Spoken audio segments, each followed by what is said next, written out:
And thank you for joining our live presentation of this month's Freedom Economy Index, a survey of over 70,000 small businesses in America. Really great to be part of this today. I'm very excited. I'm John Solomon, editor-in-chief of Just the News and host of the Just the News No Noise television show on Real America's Voice.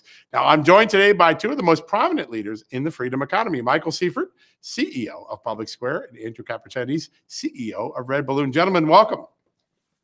Good to see you, John. Nice to see you, John. Happy Friday, everybody. Happy New Year. It looks like maybe for Andrew, it's a cold Friday out in, out in the plains. Sorry about that. Well, let's jump right in because these surveys are pretty hot. This is pretty good stuff. This month's survey, I think, really found all sorts of interesting things. First, just looking at this in a little bit of a trend line, it appears that the negative economic sentiment that we've seen in the business community might have peaked. It might be dropping a little bit. Michael, is that true? It is true. And obviously, when we're seeing a decline in negative sentiment, that's a great thing. It's kind of interesting, John. This is our 6th survey we've done now. So it's neat that we're actually starting to see some trends emerge. Unfortunately, negative economic sentiment is still very high. It's a lot higher than we'd love for it to be. In fact, 93% of our respondents still believe that the U.S. is on the wrong track. They do not have confidence in Washington, D.C. But those that think we're headed into a recession, thankfully, has dropped back down, albeit only a few percentage points, to 76%. And then those who are pessimistic or worried about their own individual business is back below 50% for the first time since August. So that's actually a great sign for hopefully the resilience of our business community as they're heading into what could be a very tumultuous 2024. The high point in all these measures that I described of negative economic sentiment was in September and October, which was a very particularly difficult time for business. And so while these numbers are still elevated, they also appear to be trending back to this sort of mid-summer numbers. And I think 2024 all in is going to be very interesting. Yeah, no, there's no doubt. We're going to be on a roller coaster for some time. All right, so there's a little bit of shifting going on. Still a strong belief that the economy's headed in the wrong direction, the country's heading in the wrong direction. Andrew, how are small businesses reacting to that dynamic? Yeah, great question, John. What we're finding from the businesses in this survey is that they are kind of in a wait and see pattern, kind of a hold pattern. 81% of them are telling us that they are kind of holding off on major capital investment in 2024. Which is not a great thing for the economy, but it is a reality of how those businesses are going to survive. You have another 65% that say that they're not really hiring for growth, but they're going to try and hold on to their staff and they're going to do their best on that front. And then another 44% said that they are going to cut out a lot of their normal business expenses, primarily travel. So business travel, they expect to be down in 2024 for 44% of them. And if you read some of the verbatim responses from these businesses, they say things like, we're not looking to hire for the future until we feel more secure, or we're not hiring. We're just trying to keep the bottom line out of the red. And another one said, we will survive because we've kept our overhead low. So they are not responding like the federal government and just spending their way into oblivion. They're trying to be fiscally responsible with their business. And that's part of the reason that RedBalloon has been blowing up, because a lot of these businesses can't afford a bad hire, right? They can't afford someone who's going to come in, disrupt their workforce and be a political activist. And so they're just saying, RedBalloon, you do our hiring for us. And so it's been good for our business, even if it is not ideal for the American businesses to be in such a tight spot. They simply don't have a margin for error in this economic condition that we're in right now. Yeah. And you guys have launched a new product, right? RedBalloon Recruiter? That's right. That's right. So we're now taking over the hiring for a lot of these businesses, which has just been a huge blessing. And when you have, small family radio stations say that we are an answer to prayer, that's a good spot to be in for any business. Sure. And we're excited to be here. And you're right. I'm a small business. You can't afford to make a bad hire. You don't have the margins to do that. It's such a really important thing. I want to get into some of the economic realities of what these employers and employees are both experiencing. In the survey, 70% of respondents said that their employees or contractors are falling behind financially. And 30% of these businesses said they had to take on additional debt just to survive last year. Michael, what does that mean when you're already starting the year kind of underwater? Well, we are learning the disastrous effects of Bidenomics, for one. And I think to even go on a more macro point, our global economy has taken a massive experiment in globalization that has ultimately proven to fail. And we learned during the COVID season that the global supply chain is failing. We have taken our eyes off of Main Street. We've allowed for the land of venture backed startups to flourish with virtually no cost of capital without need to even show signs of economic prowess or profitability. And meanwhile, the local mom and pops have had to do things the old fashioned way. They've had to grow their top line and cut costs such that they're netting in the black on the bottom line. And it goes back to this key point that the world is getting this recalibration right now. We're trying to recover from the wreckage of the past few years, and people are just tapped out. We cannot afford another 4 years or even 1 year of Bidenomics. That's the clear sentiment we're hearing from our business community. 51% of respondents said that consumer confidence is poor. There's just this negative sort of reality on the ground for the consumer. Another 26.5% said that it was downright bad. They used that strong of rhetoric. And ultimately, that could be why 43% of retailers in our survey actually reported that Christmas sales were slower than normal and slower than they had hoped. Now, what I will say is I'm grateful for businesses like RedBalloon. I'm grateful for businesses like Public Square. We're kind of like heart surgeons. You hope you don't need them, but when you need them, you're glad they're there. And so, our businesses exist as sort of a rebuke to some of the economic challenges we're seeing. And we're glad that we're able to help these sorts of businesses. But it's unfortunate that they were ever in this sort of economic situation in the first place.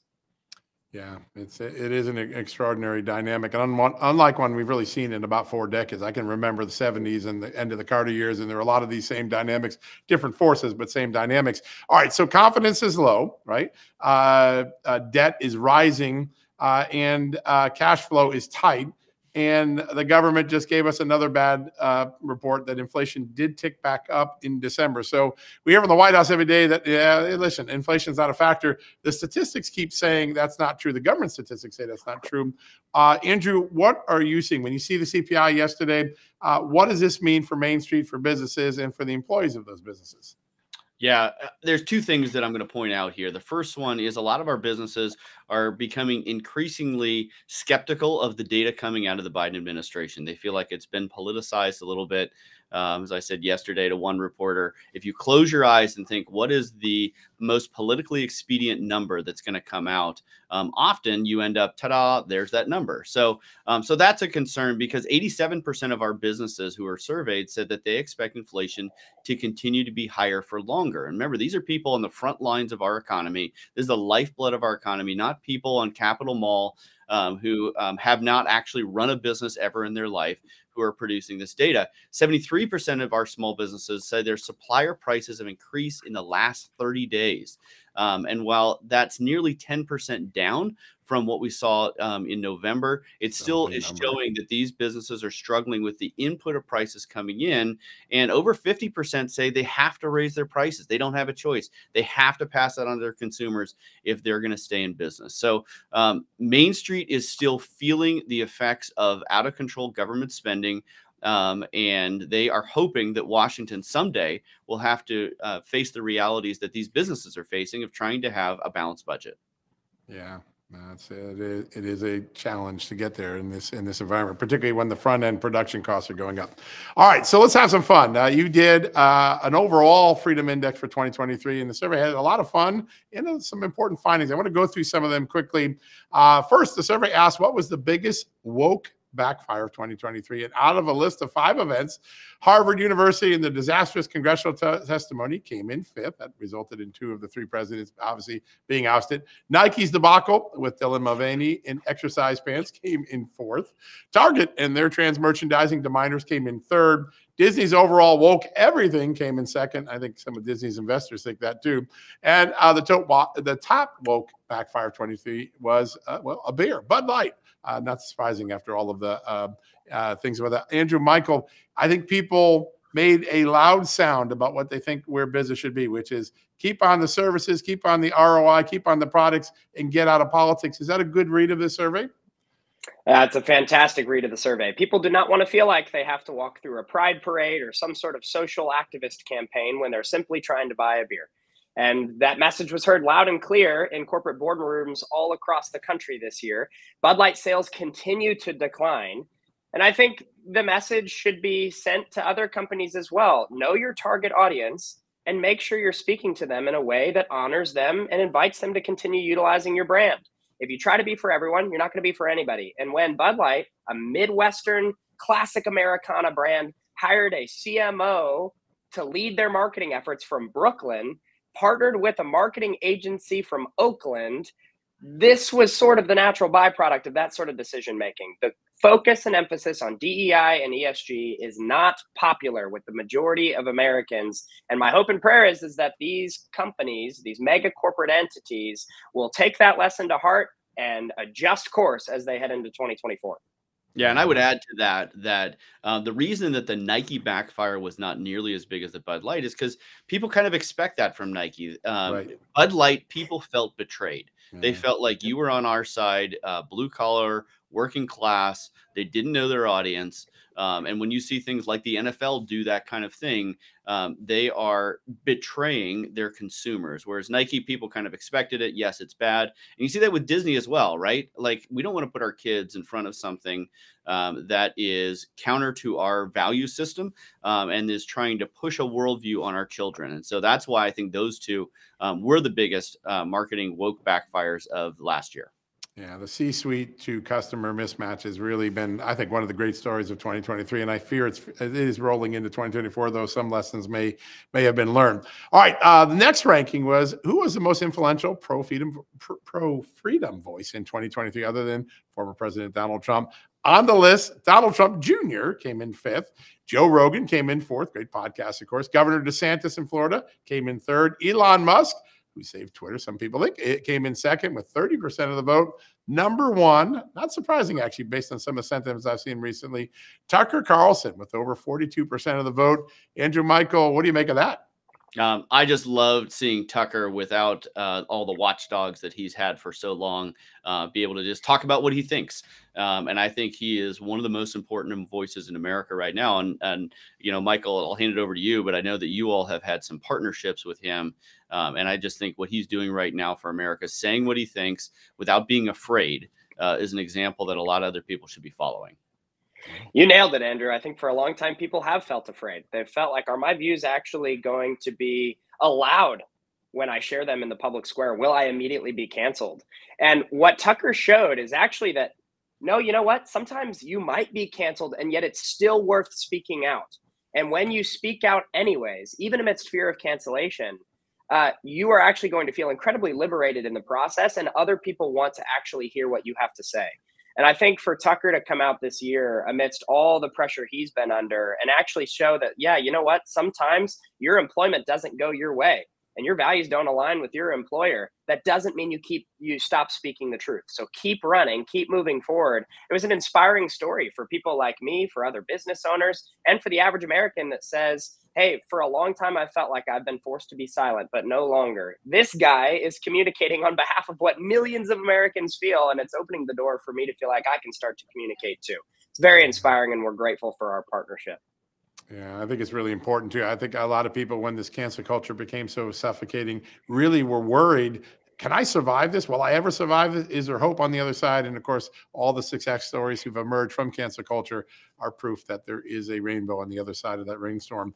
All right, we've got the Freedom Economy Podcasters of 2023. This is a fun one. It's a long list. You should go download results to see all the rankings. I'm going to give you the top 3 right now. In 3rd place, Candace Owens. In 2nd place, Charlie Kirk. And in 1st place, anyone who watches Rumble probably wouldn't be surprised by this, the top Freedom Economy podcaster of 2023, my good friend, Dan Bongino. Andrew, Michael, any surprises here? I think it's great. There are more and more voices who are willing to speak the truth. And the more that happens, we all know this. It is hard to be courageous if you think you're the only one. And the mainstream media wants us all to believe we're the only one that thinks the way we do, and we're all idiots. And so it's just fun to have more and more voices jumping into the fray, speaking the truth in being unafraid. So I don't know that there's a huge surprise here, but it's very encouraging. Yeah. Well, and there's actually a lot of just numerical data that'll back up how profound this data point represented in our survey truly is. In fact, Dan Bongino just crossed 3 million subs on Rumble. He actually is setting the record day in, day out for the most live viewers on a feed on a daily show. he's actually, this past week, for example, averaged over 100,000 views during his live stream at 11 a.m. And so I'm blown away by the quantitative data that's coming out that's showing that the people are there. The masses are ready for this sort of message. And so onward and upward, Godspeed to these people that are speaking the truth. And ultimately, I love the medium for podcasts. I think that that podcast is a great way of kind of embracing this sort of world of independent journalism. And I'm an avid listener myself, so I'm a big fan of all three of these. Yeah, there's no doubt that, and it is liberating. And you're right. People now don't have to go through the gatekeepers. They can pick and choose the voices they want to hear and not be frozen by media gatekeepers. I think it's such a liberating moment. It's going to play into 2024 and the election in a big way. This is the first true full podcast election, presidential podcast election. It's going to be very interesting to see what happens. All right, we got one more to go. And if I knew in advance, I should have probably wore my tuxedo today, because this is like the ESPYs of the freedom economy, or the Oscars. We are going to give the winner of the overall MVP for growing the size and reach of the freedom economy in 2023. If you remember last year, the runner-up for the MVP slot, this year, the runner-up for the MVP slot is Chris Pavlovski, CEO of Rumble, a big part of what Dan Bongino and others are doing. But the winner is sitting right on this podcast. The 2023 most valuable player for the freedom economy is Michael Seifert, CEO of Public Square. Congratulations, Michael. That's a pretty good deal, huh? Well, thank you. It is the most rewarding journey of a lifetime, and all the blood, sweat, and tears is more than worth it. Anytime we hear an incredible testimony of a business or a consumer in this freedom economy whose life was bettered because of the work we're doing. So I'm having the time of my life. We're having a blast beyond belief. We have joyful resilience. And so receiving this is an honor, but truly, I'm just blessed beyond belief and having a blast while we're building this. And ultimately, at the end of the day, the last thing I'll say, John, is that none of this works because we're essentially just a hosting platform for other businesses and consumers. None of this works without our vendors and our consumers and great partners like Andrew and RedBalloon. And so this thing only works when a village actually takes it on and tries to grow this parallel freedom economy. And thankfully, it's happening. The masses are coming behind our back, and it's really incredible to watch the wind in the sails into 2024. Yeah. Andrew, last thoughts? I would just say congratulations to Michael. Well deserved. It is a fun time to be in the fight together. And I can't, there's lots of other opportunities out there, but if you can be blessing people at scale, which is what Michael is doing at Public Square, there's no better place to be. So way to go, Michael. Way to go, Public Square. Huge part of our economy. And I'm just grateful to be partnered. Yeah, that's great stuff. I was looking at the fine print of the award. It turns out, Michael, that you get an all-expense paid trip in January to Idaho to go shovel Andrew's driveway. So just keep an eye on that. You might want to watch what you wish for in this. This could come on up. bring the Storkel. Yeah, Storkel. Yeah. That's it. I've been, you know what, John, I've been to Andrew's house, and that is a long driveway. I don't know if that's a prize I want. So you need a Kubota. That's what you need. Yeah, you do. Well, gentlemen, what an honor. I'm so glad you let me be part of this today. I love the freedom economy because I think it is a solution to what has been a very large problem in America. And I love the optimism. I love the fact that you're asking questions that a lot of other polls and surveys aren't digging into. And I think it makes this opportunity for anyone who's in the news business or in the economy to really enjoy it. So a big thank you for allowing me to be part of today and Crash Your Party. And everybody, thanks for joining today. Well, I'm sure we're going to have another one of these next month. But until then, God bless you. Have a good rest of the month. And be sure to check out all the results of the Freedom Economy Survey. A lot of good, interesting data there for all of us trying to figure out what's going on in this great country. I'm going to say good night, or goodbye, I should say. It's a little bit in the afternoon still. But everyone have a good day, and thank you for joining us today.